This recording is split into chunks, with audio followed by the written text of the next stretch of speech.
Groups urging Davao City Mayor Sara Duterte to run for president are emerging.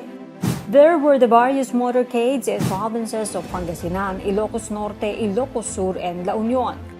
Now, former players from the PBA or the Philippine Basketball Association have thrown their support to the presidential daughter. They are Jerry Codinera, Paul Alvarez, Mark Andaya, and EJ File. The former PBA stars joined the group Alyansa ni Inday movement.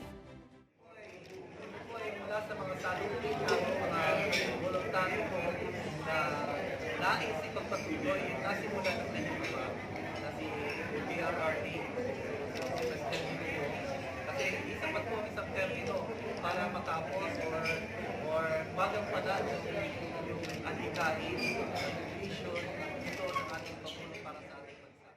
The Davao Lady Mayor is thankful to groups for their trust and confidence.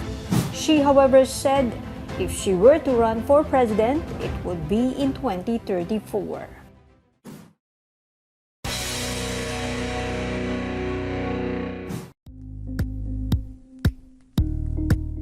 Thank you for watching Politico TV. Please like and subscribe to our channel for more videos.